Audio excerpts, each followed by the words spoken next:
શિક્ષાપાઠ 27મો યત્નનો પાઠ આપણે મોક્ષમાળાનો વાંચેલો.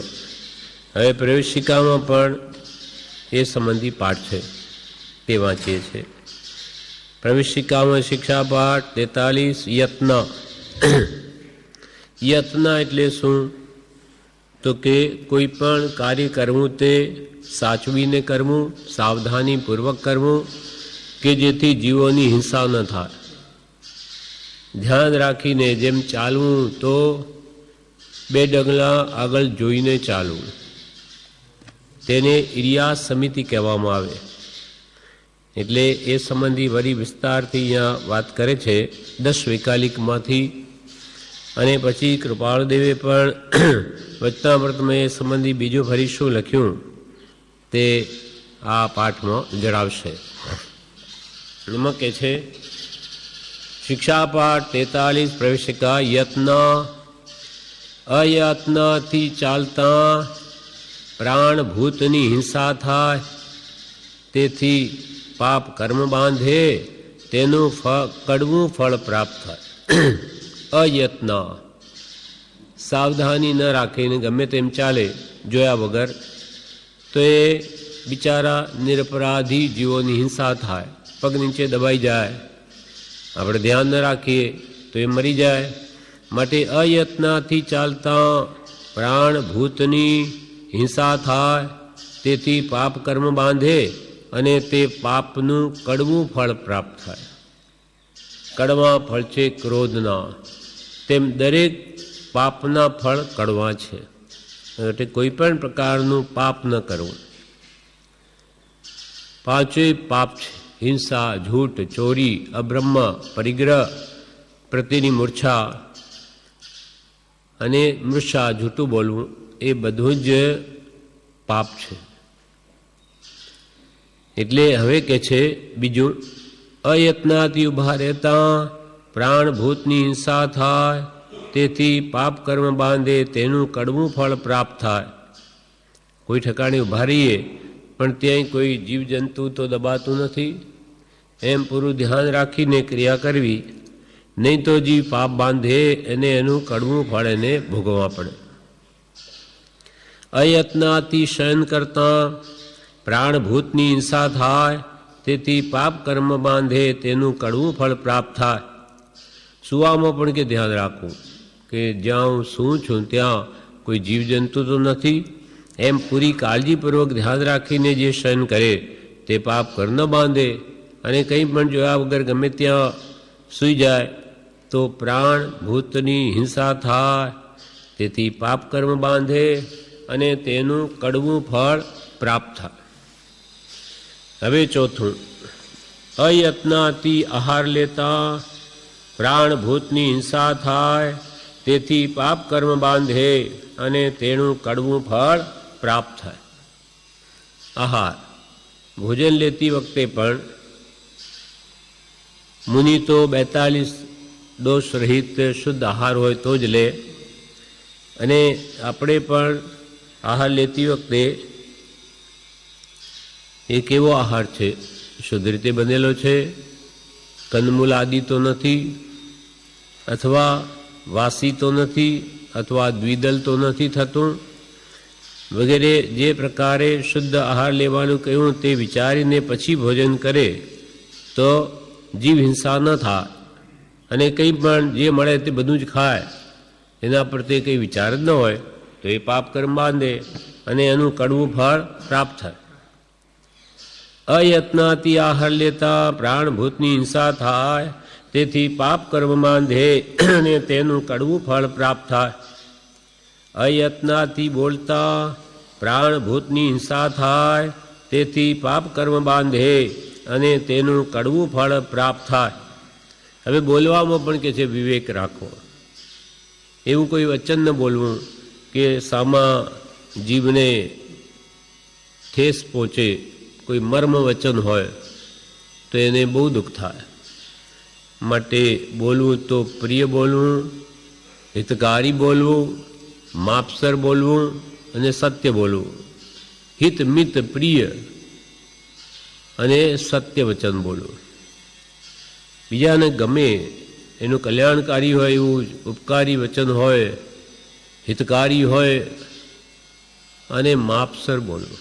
આખો દાડો બોલ બોલ ન કરવું કે જ્યાં 10 અક્ષરની જરૂર હોય ત્યાં 20 કે 15 ન કહેવા, પણ જેમ બને એમ ઓછા વચનોથી કેમ પતે એમ રાખવું. અયત્નાથી બોલતા, ગમે તેમ વિચાર્યા વગર બોલતા, વેર બંધાઈ જાય, કોઈને મનમાં દુઃખ થાય એવું વચન ન બોલવું. આ બધી સાવધાની રાખવાની વાત છે. ન રાખે તો કર્મ બાંધે, અને કર્મના ફળ પાછા આવે ત્યારે જીવને દુઃખ થાય, અને ગમે નહીં તો પહેલાંથી જ કે બધું ધ્યાન રાખવું. અયત્નાથી બોલતા પ્રાણભૂતની હિંસા થાય, તેથી પાપ કર્મ બાંધે, તેનું કડવું ફળ પ્રાપ્ત થાય. હવે કેમ ચાલે, કેમ ઊભો રહે, કેમ બેસે, કેમ શયન કરે, કેમ આહાર લે, કેમ બોલે, તો પાપ કર્મ ન બાંધે. આ બધી ઉપર વાતો કરી. ચાલવા સંબંધી ઊભો રહેવું, બેસવું, શયન કરવું, આહાર લેવો ને બોલવું, તો પછી કેવી રીતે ચાલવું, કેવી રીતે બેસવું, કેવી રીતે આહાર લેવો, કેવી રીતે શયન કરવું, કેમ બોલે તો પાપ કર્મ ન બાંધે. હવે એનો જવાબ આપે, યત્નાથી ચાલે. 2 ડગલા આગળ જોઈને સાવધાનીપૂર્વક ચાલે, યત્નાથી ઊભો રહે, યત્નાથી બેસે, યત્નાથી શયન કરે, યત્નાથી આહાર લે, યત્નાથી બોલે, તો પાપ કર્મ ન બાંધે. સાવધાની જ્યાં છે, જેમ કે ચાલવામાં આપણે 2 ડગલા આગળ જોઈને જ સાવધાનીપૂર્વક ચાલીએ, છતાં કોઈ જીવ એકદમ આવી ગયો અને મરી ગયો, પણ આપણું લક્ષ્ય હંમેશા જાગ્રત છે હોય કે ભાઈ કોઈ જીવ મરે નહીં, અને કોઈ આવીને મરી ગયો તો એનો દોષ આપણને નથી. પણ આપણે વાતો કરતા, ગમે તેમ જોતા, નીચે જીવ છે કે નહીં જોયા વગર જ ચાલીએ તો કે છે જીવ કર્મ બાંધે. સાવધાનીપૂર્વક ચાલે ને કોઈ આવી જાય તો એનો બંધ ન હોય કે નહીં જેવો બંધ હોય, પણ એના જીવોને બચાવવાનો જ્યાં ભાવ નથી, યત્ના જ નથી, સાવધાની જ નથી, તો એ જીવ ઘણા કર્મ બાંધે. માટે કે યત્નાથી ચાલવું, બોલવું, બેસવું, શયન કરવું, ભોજન લેવું, એમ જો કરે તો જીવ પાપ કર્મ ન બાંધે. સર્વ જીવને પોતાના આત્મા સમાન લેખે.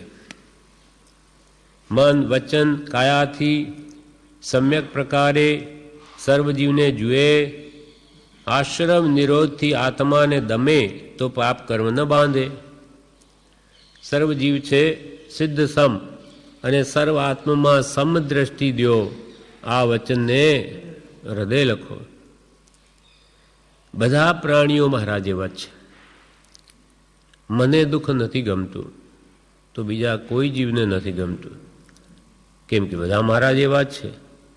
મન, વચન, કાયાથી, એટલે મારા સંબંધી કોઈ બીજો ખરાબ વિચાર કરે અને મને ખબર પડે તો મને ન ગમે કે મારા સંબંધી એણે એમ વિચાર કેમ કર્યો, તો કે ભાઈ એવું તું બીજા પ્રત્યે કરીશ તો તને બીજાની ન ગમે, તને ન ગમે. તો મન, વચન, હું કોઈને ગાળ દઉં બીજાને ન ગમે તો બીજાને પણ આપણે કંઈ પણ કડવું વચન કહીએ તો એને પણ ન ગમે, કેમ કે એ આપણા જેવો જ છે.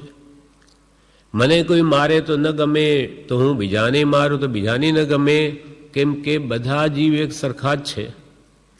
કોઈ જીવ એવો નથી કે એને તો બહુ મારે તો જ ગમે, બધાને ન ગમે. દુઃખ સર્વને અપ્રિય છે, સુખ સર્વને પ્રિય છે. એટલે કે સર્વ જીવને પોતાના આત્મા સમાન ગણે. બધા મારા જેવા છે, મારા આત્મા જેવા છે, તો કોને દુઃખ આપું? સર્વ જીવને પોતાના આત્મા સમાન લેખે, મન, વચન, કાયાથી સમ્યક પ્રકારે સર્વ જીવને જુએ, આશ્રવ નિરોધથી આત્માને દમે. હવે આવા ઉત્તમ ભાવો રાખે, કોઈને દુઃખ ન આપવાના, તો કર્મોનો આશ્રવ ન થાય.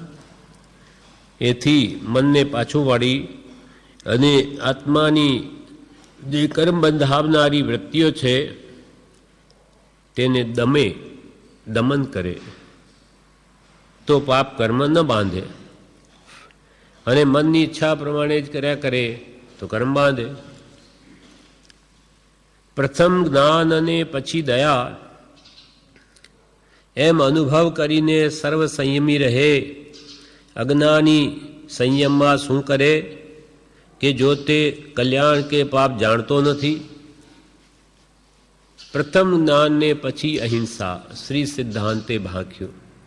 જ્ઞાન ને વંદો જ્ઞાન મનિંદો જ્ઞાનીએ શિવ સુખ ચાખ્યો.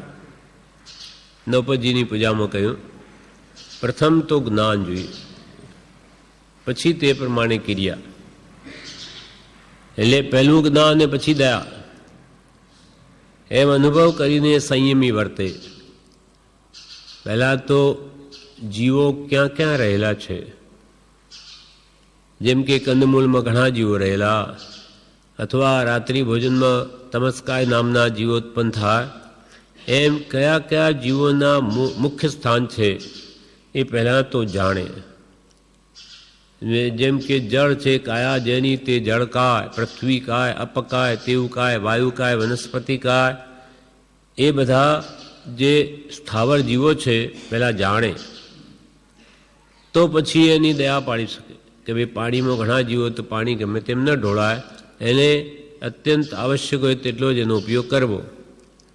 એમ અગ્નિ, પાણી, વાયુ, વનસ્પતિ વગેરે બધા જીવો છે, એ જીવોને ન છૂટકે જ એનો ઉપયોગ કરવો પડે તેટલો કરવો. એમ જાણે તો પછી એની રક્ષા કરી શકે, જાણી નહીં તો શું રક્ષા કરે.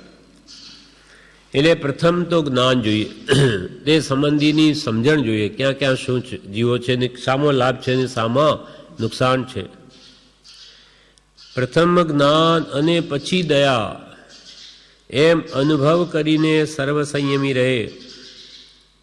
અજ્ઞાની સંયમમાં શું કરે, એટલે જેને ક્યાં જીવો છે એ જ ખબર ન હોય તો એની રક્ષા શું કરે. જેમ કે જૈન ધર્મ ભગવાન તીર્થંકરો સિવાય જે બીજા અન્ય ધર્મો છે, વિતરાગ ધર્મ સિવાય, એમને એટલું સૂક્ષ્મ જીવોનું જ્ઞાન જ નથી કે ભાઈ કંદમૂળમાં જીવો જ રહેલા એ જ ભાન નથી તો પછી શું બચાવે એમને. એમ પ્રથમ જ્ઞાન ને પછી દયા શ્રી સિદ્ધાંતે ભાખ્યું. જ્ઞાન ને વંદો જ્ઞાન મનિંદો જ્ઞાનીએ શિવ સુખ ચાખ્યું. જ્ઞાનની વંદના કરો, જ્ઞાન વગર તો તમે સાચું શું ખોટું શું ક્યાંથી જાણશો. માટે પહેલું જ્ઞાન ને પછી ક્રિયા હોય તો જ કાર્યસિદ્ધિ થાય. જ્ઞાન ક્રિયા ભ્યામ મોક્ષ, જ્ઞાન સહિતની જ ક્રિયા મોક્ષનું કારણ છે. પ્રથમ જ્ઞાન ને પછી દયા એમ અનુભવ કરીને સર્વ સંયમી રહે. અજ્ઞાની સંયમમાં શું કરે કે જો તે કલ્યાણ કે પાપ જાણતો નથી. કલ્યાણ સામો છે, આપણા આત્માનું ભલું સામો છે, હિત સામો છે, કે અકલ્યાણ એટલે પાપ શા વડે થાય એ જાણે જ નહીં તો એ શું આચરે. શ્રવણ કરીને કલ્યાણને જાણવું જોઈએ. પહેલાં તો સાંભળવું જોઈએ અથવા વાંચવું જોઈએ. શ્રવણે નાણે વિજ્ઞાણે, શ્રવણથી જ્ઞાન થાય, જ્ઞાનથી વિજ્ઞાન થાય. શ્રવણ કરીને કલ્યાણને જાણવું જોઈએ. સામા આત્માનું કલ્યાણ છે એ પહેલાં સાંભળીને કે વાંચીને જાણવું જોઈએ. શ્રવણ કરીને કલ્યાણને જાણવું જોઈએ, પાપને જાણવું જોઈએ, પુણ્યને જાણવું જોઈએ. બંનેને શ્રવણ કરીને જાણ્યા પછી જે શ્રેય હોય તે સમાચરવું જોઈએ. બંનેને પુણ્ય શું, પાપ શું, આત્માનું હિત સામા અહિત સામા, એ બધું જાણીને પછી તે પ્રમાણે જેમાં આત્માનું કલ્યાણ હોય તેને સારી રીતે સમાચરવું જોઈએ. સમાચરવું એટલે સારી રીતે તેનું આચરણ કરવું જોઈએ, તે પ્રમાણે વર્તવું જોઈએ, તો જ કલ્યાણ થાય. હિત અહિતની વાત જાણ્યા પછી પણ તે પ્રમાણે કરે નહીં તો કલ્યાણ થાય નહીં. એટલે કે જાણવું ને પછી તે પ્રમાણે કરવું, વર્તવું, તો જ કાર્યસિદ્ધિ થાય. જે જીવ એટલે ચૈતન્યનું સ્વરૂપ જાણતો નથી, અજીવ એટલે જે જળનું સ્વરૂપ જાણતો નથી, કે તે બંનેના તત્વને જાણતો નથી, તે સાધુ સંયમની વાત ક્યાંથી જાણે? 10 વૈકાલિક સૂત્રમાં આ કહ્યું. તે કૃપાલદેવ કહે, જે જીવ એટલે ચૈતન્ય ચેતના, જ્ઞાન ચેતના, દર્શન ચેતના, જે આત્મા કે જીવનું લક્ષણ છે એને જ જાણતો નથી કે આત્માનું મૂળ સ્વરૂપ શું? તો કે જ્ઞાન, દર્શન, ચારિત્ર. જ્ઞાનમય આત્મા છે, જે હંમેશા જાણ કરે તે આત્મા, હંમેશા જોજો કરે તે આત્મા, અને જે કદી પણ જાણી ન શકે, જોઈ ન શકે તે જડ. જે જીવ એટલે ચૈતન્યનું સ્વરૂપ જાણતો નથી, અજીવ એટલે જળનું સ્વરૂપ જાણતો નથી, કે તે બંનેના તત્વને જાણતો નથી, તે સાધુ સંયમની વાત ક્યાંથી જાણે? જળ શું, ચૈતન્ય શું, આત્માને કર્મબંધ કેમ થાય, કેમ મુકાય? અથવા કર્મ એ જળ છે, દેહ પૂતગલ છે, આત્મા એ આ દેહમાં રહેલો છે અને છતાં દેહથી ભિન્ન છે, જુદો છે, એ બધી વાત જાણે નહીં તો એ સાધુ સંયમની વાત ક્યાંથી જાણે? કે ભાઈ આ પાપ છે તો એને દૂર કરું, આ મિથ્યા માન્યતા છે એને દૂર કરું, સમ્યક માન્યતાને દ્રઢ કરું. જાણે જ નહીં માર્ગ તો એ કેવી રીતે ચાલે? જે જીવ એટલે ચૈતન્યનું સ્વરૂપ જાણતો નથી, અજીવ એટલે જે જળનું સ્વરૂપ જાણતો નથી, કે તે બંનેના તત્વને જાણતો નથી, તે સાધુ સંયમની વાત ક્યાંથી જાણે? હવે આગળ ફરી કહે છે, આત્મ સ્વરૂપની જેને પ્રાપ્તિ થઈ છે તે આત્મ સ્વરૂપમાં જ તલ્લીન રહે, તેને મુખ્યપણે ગુપ્તી કહી છે. નાની પુરુષની વાત કરે, જેને આત્મ સ્વરૂપની પ્રાપ્તિ થઈ ગઈ, આત્મજ્ઞાન થઈ ગયું. આત્મ સ્વરૂપની જેને પ્રાપ્તિ થઈ છે તે આત્મ સ્વરૂપમાં જ તલ્લીન રહે, તેને મુખ્યપણે ગુપ્તી કહી છે. જો કે ધ્યાન અવસ્થા છે. આત્મ સ્વરૂપ જાણીને અમો જે આત્મ સ્વરૂપમાં લીન રહે તેને તો ગુપ્તી કહેવાય છે. તેમ કર્મના ઉદય ગુપ્તીમાં એટલે આત્મ ધ્યાનમાં ન રહી શકાય ત્યારે અનિવાર્ય પ્રવૃત્તિ કરવી પડે. તેમાં કેવી રીતે પ્રવર્તવું તેનો માર્ગ તે સમિતિ કહેવાય છે. તે જ યત્નપૂર્વક વર્તન પણ કહેવાય છે. મુખ્યપણે તે મુનિ પાળી શકે છે અને બને તેટલી રીતે તેમ પ્રવર્તવાની સદગ્રહસ્થ ભાવના રાખે છે. આત્મ સ્વરૂપની પ્રાપ્તિ એટલે કે જેને શુદ્ધ આત્માનો અનુભવ થઈ ગયો એવા આત્મજ્ઞાની પુરુષો તો આત્મામાં જ તલ્લીન, એની ઈચ્છા જ હોય. આત્મજ્ઞાન ત્યાં મુનિપણું, તે સાચા ગુરુ હોય. એવા આત્મજ્ઞાની ગુરુઓ હંમેશા પોતાના આત્મ સ્વરૂપમાં જ રહેવાય છે, બહાર આવવાના છે. આત્માના ધ્યાનમાં, અનુભવમાં અનંત સુખનું વેદન થાય. એટલે એમાં એમની ઈચ્છા તો હંમેશા ગુપ્તીમાં જ રહે કે અમે આત્મ ધ્યાનમાં જ લીન રહીએ, પણ એ કંઈ કાયમ ટકી ન શકે. 48 મિનિટ જો આત્મ ધ્યાનમાં લીન રહે તો કેવળ નાન થઈ જાય. પણ એમનું લક્ષ્ય હંમેશા જે આત્માનું સુખ જેને વેદ્યું એનો ભાવ તો એમ જ રહે કે બસ એમ જ રહીએ. પણ કર્મના ધક્કાથી એમ એ ધ્યાન છૂટી જાય. પ્રવેશ કે અમે ધ્યાનમાં બેઠા હોઈએ ને ધબ દઈને આવીને ઘોડો પડે કે ધ્યાનની ધારાને તોડી નાખે, તૂટી જાય. આ બધા કર્મના પૂર્વના ધક્કા છે. તેમ કર્મના ઉદય તે આત્મ ધ્યાનમાં રહી ન શકાય ત્યારે અનિવાર્ય પ્રવૃત્તિ કરવી પડે. તેમાં કેવી રીતે પ્રવર્તવું તેનો માર્ગ તે સમિતિ કહેવાય. ધ્યાનમાં બેઠા હોય ત્યારે તો મન વચન કાયાના ત્રણેય યોગ સ્થિર હોય, પણ જ્યારે બહાર આવ્યા ત્યારે તો કંઈ પ્રવૃત્તિ થાય શરીરની, લેવું મૂકવું, ચાલવું, બોલવું, કંઈ શરીર છે તો ખાવું, મળમૂત્ર આદિ પણ ત્યાગવા, બધું કરવું પડે. તો પછી કે એ તે વખતે જે ક્રિયા કરે તેને સમિતિ કહેવાય. સમિતિપૂર્વક ક્રિયા કરવી. તેમ કર્મના ઉદય ધ્યાનમાં ન રહી શકાય ત્યારે અનિવાર્ય પ્રવૃત્તિ કરવી પડે. તેમાં કેવી રીતે પ્રવર્તવું તેનો માર્ગ તે સમિતિ કહેવાય છે. તે જ યત્નપૂર્વક વર્તન કહેવાય. સમિતિ કહો અથવા યત્નપૂર્વક વર્તન કરવું તેને પણ સમિતિ કહે છે. મુખ્યપણે તે મુનિ પાડી શકે. આજે યત્નપૂર્વકનું સંપૂર્ણ યત્નપૂર્વકનું વર્તન તો મુનિઓ જ પાડી શકે, અને બને તેટલી રીતે પ્રવર્તવાની સદગ્રહસ્થ ભાવના રાખે છે. તેમ ગ્રસ્ત હોય એ પણ સાવધાનીપૂર્વક ક્રિયા જો કરે તો ઘણા જીવો બચી શકે. સંપૂર્ણ રીતે તો મુનિ કેમ પાડે કે મુનિ તો પાણી, કાચા પાણીને અડે નહીં, એ વનસ્પતિને અડે નહીં, અગ્નિને અડે નહીં, વાયુ કાય મરે એમ પણ કરે નહીં, પૃથ્વી ખોદે નહીં. પૃથ્વી, પાણી, અગ્નિ, વાયુ, વનસ્પતિ એ પાંચે સ્થાવર જીવોની એમને સર્વથા એમને તો ત્યાગ કરેલો છે, પણ ગ્રસ્ત એમ બધું કરી ન શકે.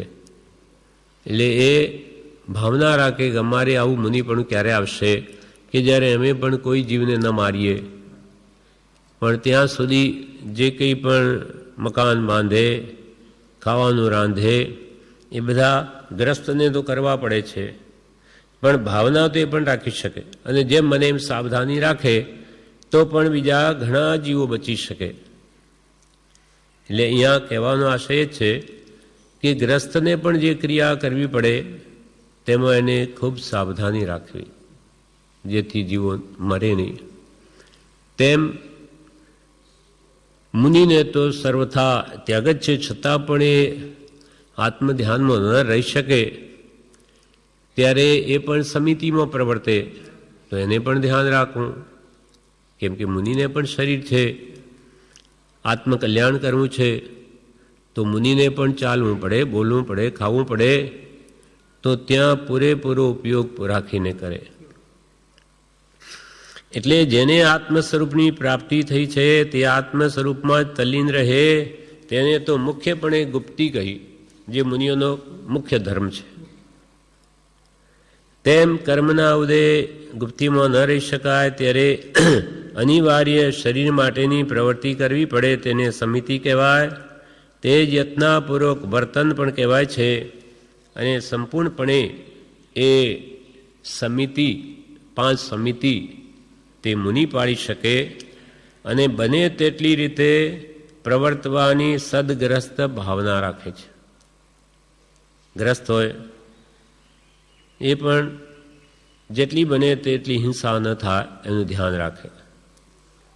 એક મુનિવરને પત્ર લખતા શ્રીમદ રાજચંદ્રે તેનું રહસ્ય ઉત્તમ રીતે બતાવ્યું છે. તેમાંથી અલ્પ ભાગ નીચે જણાવું છું.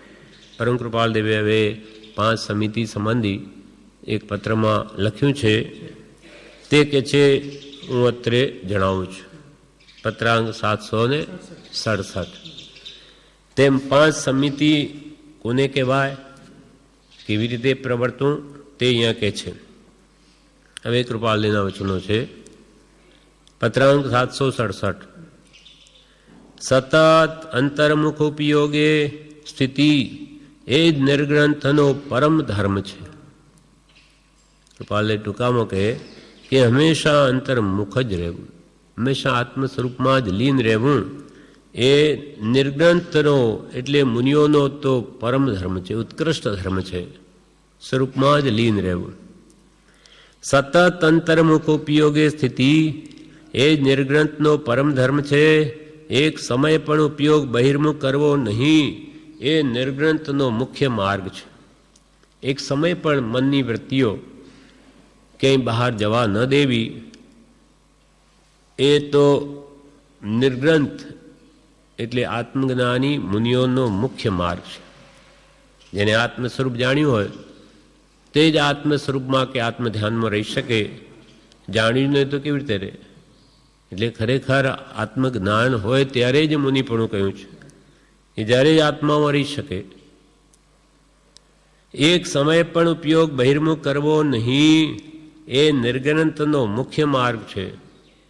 એક સમય પણ વૃત્તિને બહાર ન જવા દેવી એ મુનિઓનો મુખ્ય માર્ગ છે. પણ તે સંયમાર્થે દેહાદી સાધન છે, તેના નિર્વાહને અર્થે સહજ પણ પ્રવૃત્તિ થવા યોગી છે. મુનિઓને પણ શરીર તો છે, તો એ શરીરને સાચવવા માટે અમુક પ્રવૃત્તિ તો એમ નહીં કરવી પડે. તે સંયમાર્થે દેહાદી સાધન છે, તેના નિર્વાહને માટે શરીર વડે આત્મ સાધના થઈ શકે ત્યાં સુધી એ શરીરને પણ સાચવવું પડે છે, નિભાવવું પડે. આહાર પછી મળમૂત્ર ત્યાગ મુનિઓને પણ કરવા પડે. શરીરના ધર્મો છે, એટલે પણ એ સંયમનો લક્ષ્ય છે કે શરીરને સાચવીને પણ મારા આત્માનું કલ્યાણ કરું, હિત કરું, ભલું કરું. માટે દેહની રક્ષા કરે છે, ભોગાર્થે નહીં, આત્માર્થે. એટલે અપૂર્વસરમાં કહ્યું, સંયમના હેતુથી યોગ પ્રવર્તના સ્વરૂપ લક્ષે જીન આજ્ઞા આધીન જો તે પણ ક્ષણ ક્ષણ ઘટતી જાતી સ્થિતિમાં અંતે થાય નિજ સ્વરૂપમાં લીન જો અપૂર્વ અવસર એવો ક્યારે આવશે. સંયમના હેતુથી યોગ પ્રવર્તન. યોગ એટલે મન વચન કાયાના યોગ મુનિને પણ છે, આપણને પણ છે. પણ સંયમના હેતુથી આ મન વચન કાયાના યોગ પ્રવર્તાવે. સ્વરૂપ લક્ષ્ય પોતાના સહજાત્મ સ્વરૂપની પ્રાપ્તિ કરવી છે, એના માટે ત્રણેય યોગને વાપરે, મન વચન કાયાના. સ્વરૂપ લક્ષ્ય જેના આજ્ઞા આધીન, જે પણ ભગવાન તીર્થંકરોએ જે પ્રમાણે ધર્મ કયો, મુનિ ધર્મ કે ગ્રસ્ત ધર્મ, તે પ્રમાણે જ આજ્ઞાથી જ વર્તે. અને તે પણ ઘટતી જાતી સ્થિતિમાં સમય સમયે એ પ્રવૃત્તિ પણ ઓછી થઈ અને અંતે થાય નિજ સ્વરૂપમાં લીન સ્થિતિ કરીને છેવટે અંતે કેવલનાન પામી સર્વકાળને માટે પોતાના સ્વભાવમાં સ્થિત થાય. એવા પોતાના શુદ્ધ સહજાત્મ સ્વરૂપની સંપૂર્ણ પ્રાપ્તિને માટે જ એ શરીર આદિ કેન્દ્રિયો એ બધાનો ઉપયોગ કરે છે. એટલે પણ સંયમના અર્થે આ દેહ આદિ સાધન છે, તેના નિર્વાહને માટે સહજ પણ પ્રવૃત્તિ મુનિને પણ થવાયું છે. પણ પ્રમાદથી તે ઉપયોગ સ્ખલિત થાય છે. પ્રમાદ કંઈ પણ કામ કરવામાં ઉપયોગની જાગૃતિ ન હોય તો પછી મુનિ પણ કર્મ બાંધે અને પોતાના ધર્મથી પડી જાય. જે મુનિ ધર્મ છે ત્યાં પૂરી જાગૃતિ ન રાખે તો તેના તે સ્ખલિત થઈ જાય. પ્રમાદથી તે આત્માનો જે ઉપયોગ છે તે સ્ખલિત થાય છે અને કંઈક વિશેષ અંશમાં સ્ખલિત થાય તો વિશેષ બહિર્મુખ ઉપયોગ થઈ ભાવ અસંયમપણે ઉપયોગની પ્રવૃત્તિ થાય. વધારે જો પ્રમાદી થઈ ગયો તો સંયમથી ભ્રષ્ટ થઈ જાય. તે ન થવા દેવાને અને દેહાદી સાધનના નિર્વાહની પ્રવૃત્તિ પણ ન છોડી શકાય એવી હોવાથી તે પ્રવૃત્તિ અંતર્મુખ ઉપયોગી થઈ શકે એવી અદ્ભુત સંકલનાથી ઉપદેશી છે, જેને 5 સમિતિ કહેવામાં આવે છે. હવે મુનિને પણ દેહ છે, એટલે દેહ સાચવવા માટે આહાર, ચાલવું, બોલવું વગેરે બધું કરવું પડે. અને એ વગર ચાલે એવું નથી શરીર. અને અંતર્મુખ ઉપયોગ પણ રાખવો છે, પ્રવૃત્તિમાં એની વૃત્તિ જાય નહીં તે પણ સાચવવું છે. એટલે એવી અદ્ભુત સંકલ્પના વડે જે 5 સમિતિનો જે સિદ્ધાંત ભગવંતો ઉપદેશ્યો છે તે અતિ શ્રેષ્ઠ છે. એટલે વૃત્તિ પણ બહાર ન જાય અને દેહાદિની ક્રિયા પણ થઈ શકે એ પ્રમાણે આ 5 સમિતિની યોજના કરી છે. હવે કેવી રીતે છે તે કહે છે. પહેલી સમિતિ તે ઈર્યા સમિતિ. એટલે જેમ આજ્ઞા આપી છે તેમ આજ્ઞાના ઉપયોગ પૂર્વક ચાલવું પડે તો ચાલવું. ચાલવાની ઈચ્છા ન હોય પણ શરીર છે, ક્રિયા કરવી પડે તો ચાલવું પડે તો ચાલે. પણ કેવી રીતે? જેમ આજ્ઞા આપી છે તેમ. ભગવાને કેવી આજ્ઞા આપી? તો કે ભાઈ ચાલવું પડે તો 2 ડગલા આગળ જોઈને પગ મૂકો, ચાલવું. કે આગળ કોઈ કીડી મકોડી જીવ જંતુ તો નથી, એ જોઈને પછી પગ મૂકે. ભગવાને એમ આજ્ઞા આપી છે. ગમે તે ઉચ્છૃંખલ અથવા ગમે ત્યાં નજર રાખી અને પ્રમાદ સહિત ચાલવાની ભગવાનની આજ્ઞા નથી.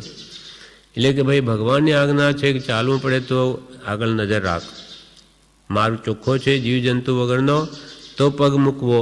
એમ ઉપયોગપૂર્વક જે ચાલે તેને ઈર્યા સમિતિ કહી છે. જેમ આજ્ઞા આપી છે તેમ 2 ડગલા આગળ જોઈને આજ્ઞાના ઉપયોગપૂર્વક ધ્યાન રાખીને યત્નપૂર્વક ચાલવું પડે તો ચાલવું. હવે બોલવું તો જેમ આજ્ઞા આપી છે તેમ આજ્ઞાના ઉપયોગપૂર્વક બોલવું પડે તો બોલવું. મારે બોલવું જ નથી. આ મુનિ શબ્દ જ મૌન ઉપરથી છે. મુનિઓ હંમેશા મૌન જ રહેવું. અસલ બોલવાની જ ના છે, પણ કારણસર બોલવું પડે, ધર્માદિ ઉપદેશ અથવા શરીર આદિ કોઈ કારણે. તો કે જેમ ભગવાને આ ઉપયોગપૂર્વક બોલવાનું કે તેમ બોલવું. જેમ કે ભગવાને શું કહ્યું? તો કે માપસર બોલવું, મિત બોલવું, ઓછામાં ઓછું બોલવું પડે તો. ઓછામાં ઓછું બોલવું, હિતકારી બોલવું, હિતમિત બોલવું, માપસર બોલવું, પ્રિય બોલવું અને સત્ય બોલવું.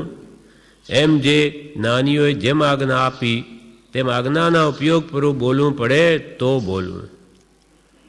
હવે આહાર આદિ મુનિઓને પણ શરીર છે, ભોજન કરવું પડે તો જેમ આજ્ઞા આપી છે તેમ આજ્ઞાના ઉપયોગપૂર્વક આહાર આદિ ગ્રહણ કરવું. મુનિઓને 42 દોષ રહી શુદ્ધ આહાર મળે તો જ લે, નહીં તો ન લે. એમ જેમ ભગવાને જે કંઈ પણ નિયમો આહાર સંબંધી ઘડ્યા હોય તે પ્રમાણે તે શુદ્ધ આહાર હોય તો જ લે, નહીં તો ન લે. જેમ આજ્ઞા આપી છે તેમ આજ્ઞાના ઉપયોગપૂર્વક આહાર આદિ ગ્રહણ કરવું.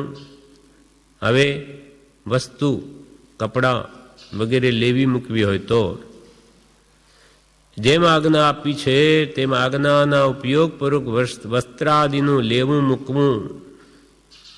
કે કોઈ જીવ કંઈ ભરાયેલો તો નથી કપડાં વગેરેમાં, એટલે એ બધું જોઈને વસ્ત્રાદિ લે કે મૂકે. જેમ આજ્ઞા આપી છે. હવે મળમૂત્ર ત્યાગ. જેમ આજ્ઞા આપી છે તેમ આજ્ઞાના ઉપયોગપૂર્વક દીર્ઘ શંકાદિ શરીર મળનો ત્યાગ કરવો. ત્યાગ કરવા યોગ્ય ત્યાગ કરવો. એટલે ભગવાને જે દીર્ઘ શંકા એટલે સંડાસ, એક લઘુ શંકા એટલે એકી જવું, એ જે પ્રમાણે ભગવંતોએ આત્મ ઉપયોગ સહિત અને જીવ જંતુ રહિત ભૂમિ હોય ત્યાં જીવજંતુ ન હોય ત્યાં મળમૂત્રાદિનો ત્યાગ કરવા યોગ્યનો ત્યાગ કરે.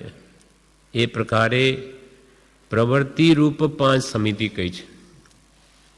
5 સમિતિઓ તો પ્રવૃત્તિરૂપ છે. ઈર્યા સમિતિ, ભાષા સમિતિ, એષણા સમિતિ, આદાન ભંડમત અને પારિષ્ઠાપનિકા સમિતિ. આ 5 સમિતિઓ એ પ્રવૃત્તિ રૂપ છે, એમાં તો પ્રવૃત્તિ છે, જ્યારે ગુપ્તિ છે તે નિવૃત્તિ રૂપ છે. ગુપ્તિમાં કોઈ પ્રવૃત્તિ નથી, ત્યાં તો આત્મધ્યાન છે. એટલે મુખ્ય ધર્મ મુનિનો આત્મધ્યાનમાં, અને પ્રવૃત્તિ કરવી પડે તો આ પ્રમાણે આજ્ઞાપૂર્વક કરે. તે જ પ્રમાણે વર્તવામાં આવે તો ઉપયોગ સતત જાગૃતિ રહ્યા કરે. 5 સમિતિપૂર્વક ભગવાને મને કેમ કરવા કહ્યું, એવો જો ત્યાં લક્ષ્ય હોય તો તેમાં સતત આત્મ ઉપયોગ જાગૃત રહે, ભગવાનની આજ્ઞાનું લક્ષ્ય રહે, એટલે એની વૃત્તિ બહાર જાય નહીં. મને તો એમ એવી રીતે જ કરવા કહ્યું છે ભગવાને.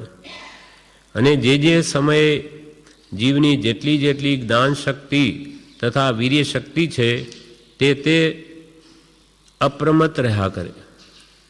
આવી રીતે અષ્ટ પ્રવચન માતા કહેવાય. 5 સમિતિ અને 3 ગુપ્તિ એ મુનિઓનો ધર્મ મુખ્યત્વે, કાં તો ગુપ્તિ કાં સમિતિમાં. એટલે આજ્ઞાથી બહાર પ્રવર્તવાનું એ મુનિનો કોઈ ધર્મ નથી. એટલે પ્રવર્તવું પડે તો પણ એમાં જ્ઞાનીઓએ શું આજ્ઞા આપી, કેવી રીતે સતત જાગૃતિપૂર્વક જ પ્રવર્તે, અને તે સમયે તેની જેટલી સમાજ વિશેષ હોય અને જેટલી શક્તિ વિશેષ હોય તે પ્રમાણે તે અપ્રમાદી રહી શકે. આમ કૃપાલદેવે આ 767માં પત્રમાં કહ્યું. કેમ કે આમ જે કરે તે શરૂઆતમાં જ કહી દીધું કે આમ કરે તે કર્મ ઓછા બાંધે અથવા નહીં બાંધે. કેમ કે કર્મ બાંધે તો એના કડવા ફળ પ્રાપ્ત થાય, ભોગવવા પડે, અને ભોગવતી વખતે એને કર્મ ગમતા નથી, એને ફળ ગમતું નથી કોઈને. ફળ કિંપાક સમાન, મીઠી ખાજ ખુજાવતા પીછે દુઃખ કી ખાન. શરીરમાં ખાજ આવે ખણીએ, પણ આપણને ખબર હોય પછી આ છોલાઈ જશે, પછી બહુ ચચડશે, દુખશે બહુ, તો એ ન કરે. તેમ એ વાત સમજાવવી જોઈએ. સમજ પીછે સબ સરળ, પણ બિનું સમજ મુશ્કેલ, એ મુશ્કેલી ક્યાં કહું. જ્યાં સુધી વાત સમજાય નહીં ત્યાં સુધી આ જીવને સંસારમાં જ મોરે છે, અને તે જ કર્યા જ કરે. પણ જેના ફળ આવે ત્યારે ભારે પડી જાય છે. કડવા ફળ છે ક્રોધના, નાની એમ બોલે. કડવા ફળ છે ક્રોધ. રીસતણો રસ જાણીએ હલાહલ તોલે. કડવા ફળ છે ક્રોધના, જ્ઞાની એમ બોલે. હલાહલ, વિષ પીએ તો શું થાય? મરી જાય માણસ તત્કાળ. તેમ આપણને લાગે ક્રોધ કડવામાં શું ગયું આપણું? તારા આત્માના અનંત ગુણોનો નાશ થયો, ભાવ મરણ થયું. તે સમયે તું દુઃખી થયો, પરિણામ ક્લેશિત થયા, તારો આત્મા દુઃખી થયો. અને જેના પર ક્રોધ કર્યો એને પણ જો વૃત્તિ ચંચળ હોય તો એ ક્રોધિત થયો, એ દુઃખી થયો વિશેષ. એટલે સ્વપર દુઃખનું કારણ એવા ક્રોધ છે. હવે એ સમજાય કે એના કડવા ફળ છે, હું હમણાં દુઃખી થાઉં છું, હમણાં જ પ્રત્યક્ષ, હજુ એના ફળ તો આગળ છે. એ સમજાય તો ન કરે. એમ કે દરેક વસ્તુને સમજીને એ પાપોથી દૂર ખસો, નહીં તો એ તમને ભવિષ્યમાં ખૂબ દુઃખ આપશે.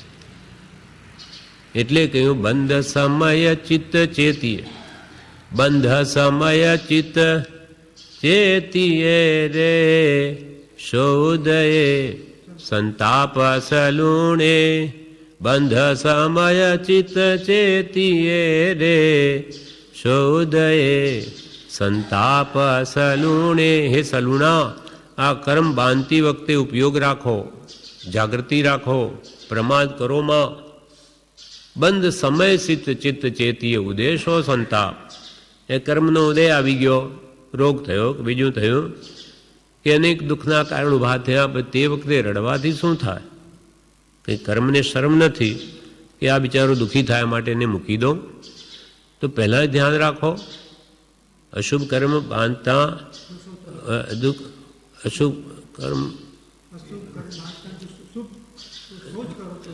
હા, હા ના, એટલે અશુભ કર્મના ફળ ભોગવતા જો સોચ કરો છો તો હવે એ પણ ધ્યાન રાખો કે નવા બાંધતા તેવા તો બંધાતા નથી કે ભાઈ આ ઉદય આવ્યો, મને આ નથી ગમતું, દુઃખ મને નથી ગમતું, તો નવા તો એવા પાપો હું કંઈ નથી કરતો કે જેના ફળમાં ફરી આવા દુઃખો આવશે, એ ધ્યાન રાખો. ભૂલ થઈ તે થઈ, પણ હવે નવી ન થાય તે ધ્યાનમાં રાખો. ભૂતકાળ કી ક્ષમા સફળ જબ હોય ભવિષ્ય કી પ્રતિજ્ઞા. એકવાર ઠોકર વાગી હોય તો એને બીજી વાર એ ન થવું જોઈએ, નહીં તો પછી એ હંમેશા દુઃખી જ રહે. એટલે આ 5 સમિતિ શું છે, એને નવીન કર્મ બંધ ન થવા દે. એમ આજ્ઞા જ્યાંથી જેની કહ્યું તે પ્રમાણે વર્તે તેમાં એનું જ ભલું છે. મુનિઓ તો કે આ મુનિનો ધર્મ છે, આપણે એની શી જરૂર? તો કે એક તો ભવિષ્યમાં આ ભવે કે કોઈ પણ ભવે એ મુનિપણું પ્રાપ્ત કરવું જ પડશે, ત્યારે જ મોક્ષ મળશે, પણ આત્મજ્ઞાન સહિત, ખાલી વેશ નહીં. અને મુનિઓ સર્વથા એ પાળે તો ગ્રસ્તો એમાં થોડું ઘણું તો કરી શકે. મુનિત્વની ભાવના રાખી અને યથાશક્તિ એ પણ જીવ હિંસાને બચાવે. કોઈ પણ કાર્ય કરતાં 5 સમિતિપૂર્વક પોતે પણ વર્તે. આજ ગ્રસ્ત છે, આપણે 2 ડગલા આગળ જોઈને ન ચાલીએ તો શું આપણને પાપ ન બંધાય? આપણને નહીં બંધાય. આપણે આવું ધ્યાન રાખીને કર્યું તો કેટલા નિરપરાધી જીવો બચે. એટલે આપણે પણ ચાલવામાં, બોલવામાં, ખાવા પીવા બધામાં આપણે પણ ધ્યાન રાખીએ તો ઘણી જીવ હિંસા બચી શકે. હવે અહીંયા સ્થૂળપણે ટૂંકામાં આમ કે છે, મોટા બહુ સ્થૂળપણે યત્ના ટૂંકામાં આ પ્રમાણે કહ્યું છે શાસ્ત્રોમાં. તેમાં કહે છે, દ્રષ્ટિપુત્વમ ન્યસેત પાદમ વસ્ત્રપુત્તમ જલમ પીબે સત્યપુત્તમ વદેદ વાક્યમ મનપુત્તમ સમાચરેત.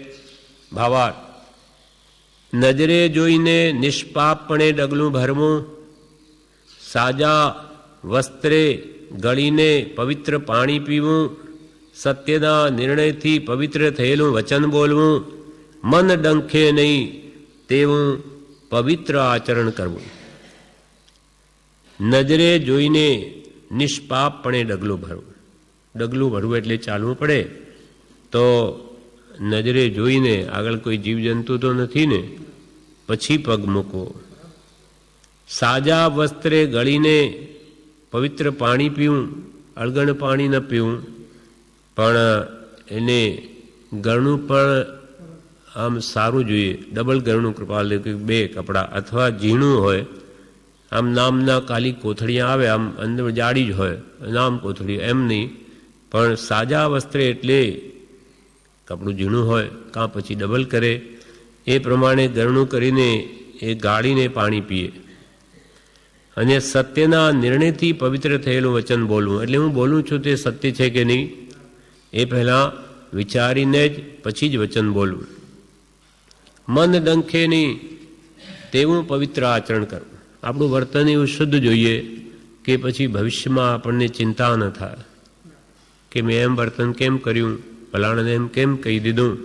એ પહેલાંથી જ આવી રીતે વર્તન રાખવું કે પછી મન આપણને ડંખે નહીં, પશ્ચાતાપ થાય નહીં. મન ડંખે નહીં એવું પવિત્ર આચરણ કરવું. ફરી કહે છે, સંવત્સરેણ યત પાપમ કૈવર્તસ્ય હિ જાયતે એકાહેન તદાપ્નોતિ અપુત જલ સંગ્રહી. ભાવાર્થ, આખું વર્ષ માછલા માર કરનાર માછીને જે પાપ થાય છે તે જ પાપ એક દિવસ અળગણ પાણી વાપર્યાથી જીવને થાય છે. આખું વર્ષ માછીમાર હોય, કેટલા માછલાઓને મારે, તેટલું પાપ એક દિવસ જે અળગણ પાણી વાપરે તેમાં આટલા જીવો મરે છે.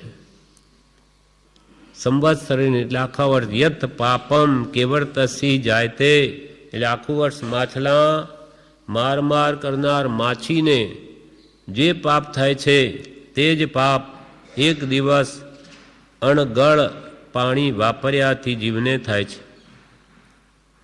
પાણી હંમેશા ગાળીને વાપરવું. ખરેખર તો એનો સંખાડો જે કૂવામાંથી આપણે પાણી આવ્યું હોય તેની જીવાણી એમાં જવા જોઈએ તો જે જીવો બચી શકે. છતાં પણ આપણે એમને જેમ કે કપડાં ધોતા હોય ગમે તેમ જીવો મરે તો એને ગાળી લેવું, એ ત્યાં મરે જ છે બિચારા. પણ આપણો ભાવ શું છે કે એમને જેટલી હું મારવાનો ભાવ નહીં, સાવધાનીપૂર્વક એને બચાવે ગળનામાં, એ ત્યાં જીવી ન શકે. કેમ કે જીવાણીમાં ત્યાં નાખવાના બધું કૂવા કોઈ ખુલ્લા છે નહીં, બધું પાઇપથી થઈ ગયું, એટલે ક્યાં નાખવા જાય. છતાં બી એને બચાવવાનો જે ભાવ છે, એક માણસ એમને મરે એકને મારી કૂટીને મારે એમાં કેટલો અંતર છે. તેમ એક સોટા મારીને એ જીવો મરે ને એક સહેજે મરે. તેમ આપણો ભાવ એને બચાવવાનો હોવાથી પાણી હંમેશા ગાળીને પીવું. એ જીવોને બચાવી શકાય એટલે બચાવવા, એટલે મારપીટ. આમ તો પ્રાણ તો એના જે જીવ આવ્યો એટલું આયુષ્ય લઈને હવે એવા સાધન ન રહ્યા કે જ્યાં એનો બચાવ કરી શકીએ. પહેલાં તો શું હતું, આગલા જ હજુ થોડા વર્ષ પહેલાં જ નળ નહોતા ત્યારે કૂવા પર બાઈઓ જાય, પાણી ભરી અને ત્યાં જ ગાળી લઈ આવે, જીવાણી એમ જ નાખે. એક કૂવાના પાણીના જીવો એક કૂવામાં જ બચી શકે, બીજા કૂવામાં નાખો તો મરી જાય. પછી ઘરે જે અળગણ પાણી રહી ગયું રાતનું તેને ગાળીને પાણી લેવા જાય ત્યારે એક લોટામાં એ જીવાણી લઈ જાય પહેલે દિવસની, પણ એ તે કૂવામાં નાખી દે તો એ જીવો ત્યાંના ત્યાં બચી શકે. પણ હવે આજે તો એવું કંઈ રહ્યું જ નહીં. હા, કૂવામાંથી કરતા, હા જ્યાંથી કરતા ત્યાં જીવાણીને રક્ષણ થઈ શકતા. પણ આજે પણ એવો ભાવ જો હોય એમાં બે લાભ, એક તો જીવોનો બચાવ એ મુખ્ય છે અને આપણા શરીરને પણ સ્વસ્થતાનું કારણ છે. માત્ર શરીરની સ્વસ્થતા માટે નહીં, પહેલાં એમના પ્રાણ જોવા, એ અમારા નિમિત્ત દુઃખી થાય છે એને એટલે કેમ સુખી કરી શકીએ. એટલે એને આપણે જીવાણીમાં અળગણ તો કદી કંઈ પણ પાણી વાપરવું નહીં. નદી કે તળાવ કે જ્યાં કંઈ, એટલા માટે જ ના પાડી, કદી નદીમાં નાહવું નહીં. જલ મલ મોરીન મેં ગિરાયો, કૃમિકુલ બહુ ઘાત કરાયો. આપણું મેલું પાણી જ્યાં સુધી એ જાય નદીમાં કે તળાવમાં, એ મેલથી બધા જીવો મરી જાય, અસંખ્યાત જીવોની હિંસા થાય. એટલે ક્યાંય પાણી ન મળે તો ડોલમાં ગાળી લઈ અને નાહવું જોઈએ, બધા પાણીમાં નહીં. તેમ અહીંયા કહ્યું આ પ્રવેશિકામાં બ્રહ્મચારીજીએ, એટલે બીજા ગ્રંથમાંથી લીધું છે. એમાં કે છે આખું વર્ષ માછલા માર કરનાર માછીને જે પાપ થાય છે તે જ પાપ એક દિવસ અણગળ પાણી વાપર્યાથી જીવને થાય છે. એટલે પાણી હંમેશા ગાળીને જ વાપરવું, પછી નાહવાનું હોય કે પીવાનું હોય. હવે આગળ કહે છે પણ આ બધું પ્રમાદને લઈને થતું નથી. હવે કોણ ગાળે, શું થવાનું, એમાં શું છે, એમ કરીને ગાળ્યા વગર ગમે તેમ પાણીને વાપરે તો એ બધા જીવો મરે અને એનું પાપ આપણને જ લાગે. એના ફળ જ્યારે આવે છે ત્યારે રડતાય નહીં છૂટે, પણ એમણો એને દેખાતું નથી. એમણો એટલે પ્રમાદ થાય, આળસ થાય, પણ એની ભયંકર ફળ આવશે. એટલે સાવધાનીપૂર્વક જ દરેક ક્રિયા કરવી જોઈએ. હવે ત્રીજી ગાથામાં કહે છે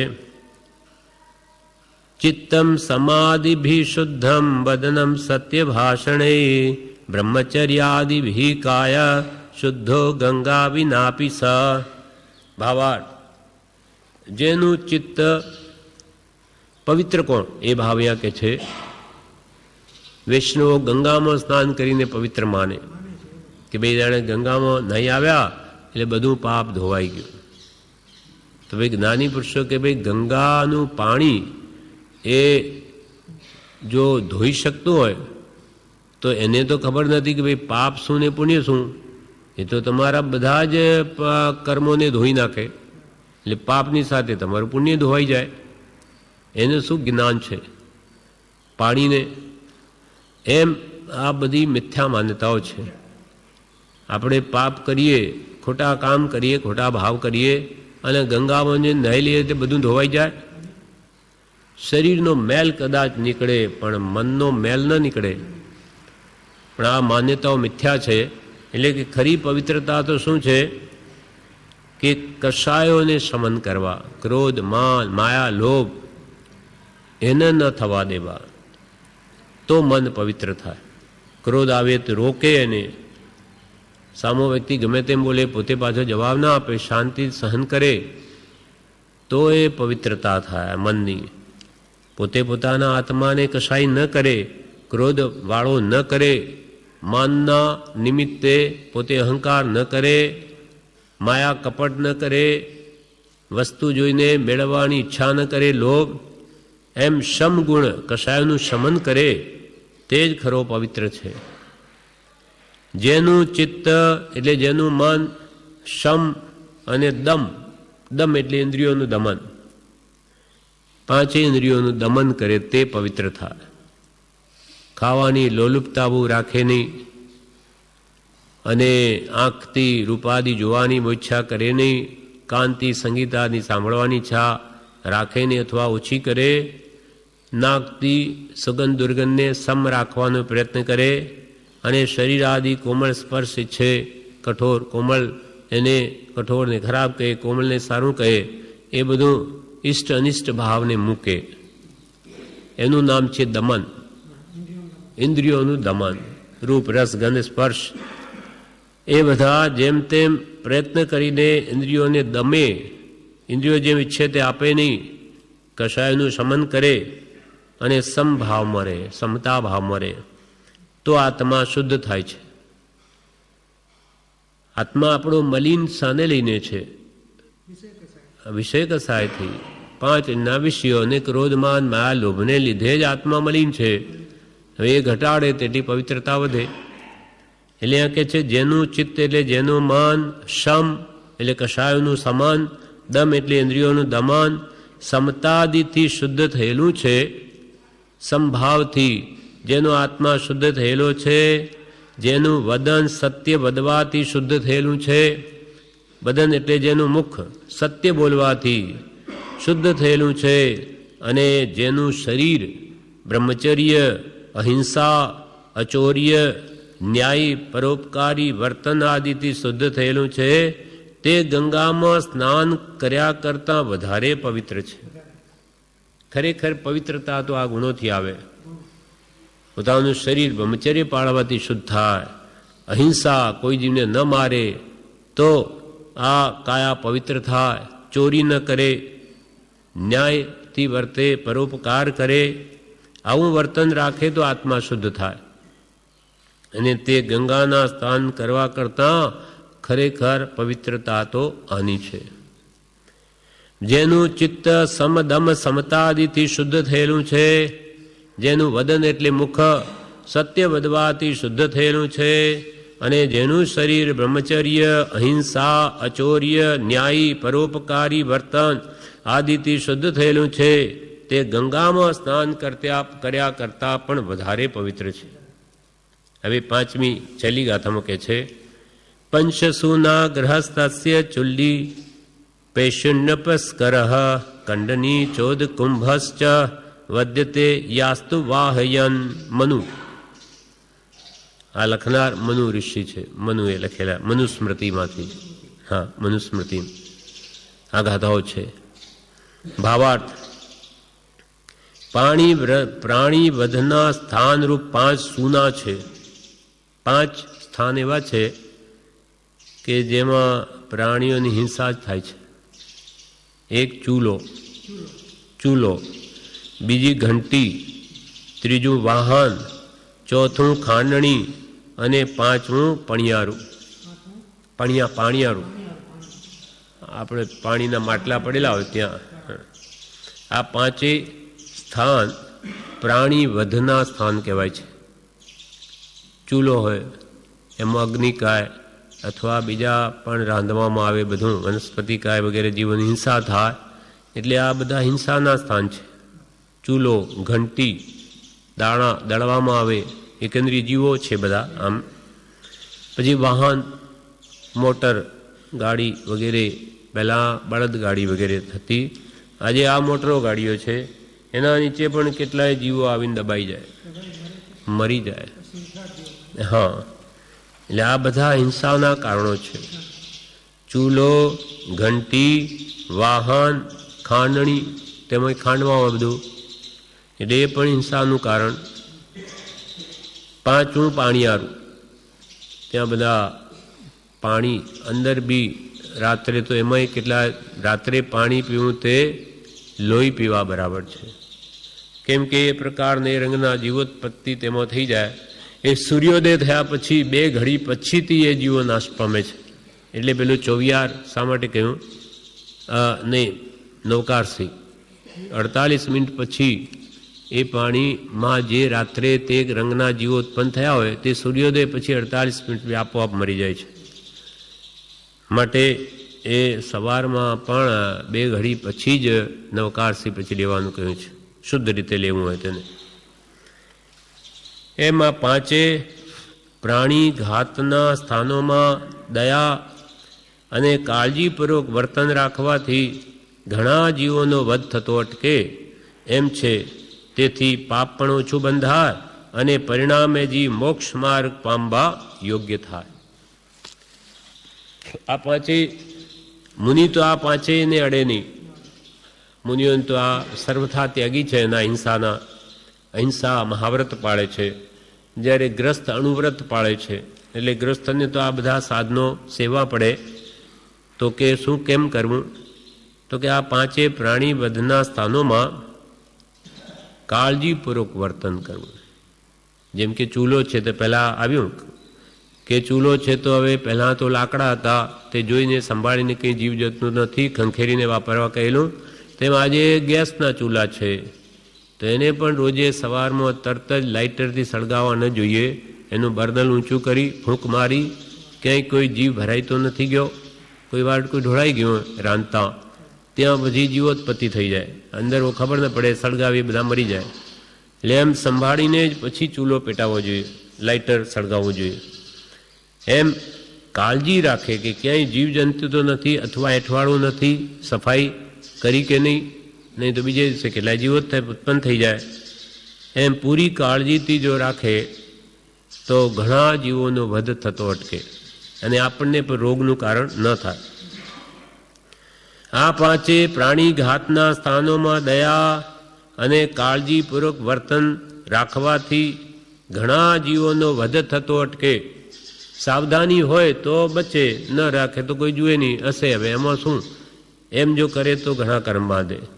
પણ યથાશક્તિ કાળજી રહી શકે એટલો પ્રયત્ન તો કરે જ, તો એ કર્મ ઘણા ઓછા બાંધે અથવા નહીં પણ બાંધે.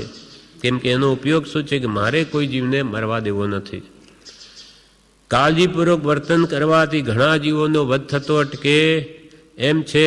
તેથી પાપ પણ ઓછું બંધાય અને પરિણામે જીવ મોક્ષ માર્ગ પામવા યોગ્ય થાય. કેમ કે ક્રિયાઓગ્રસ્તને બધી એવી છે, એટલે બંધ તો અમુક થશે જ. જીવો તો મર્યા, પણ એને મારવાનો ભાવ ન હોય એવી સાવધાનીપૂર્વક કરે તો કર્મ બંધ ઓછો થાય અને પરિણામે મોક્ષ મેળવી શકે એવી યોગ્યતા અને તે જીવ પામી શકે. આ પ્રમાણે આ યત્ન એટલે સાવધાનીપૂર્વક સાચવીને કામ કરવું કે જેથી જીવોની હિંસા ઓછી થાય.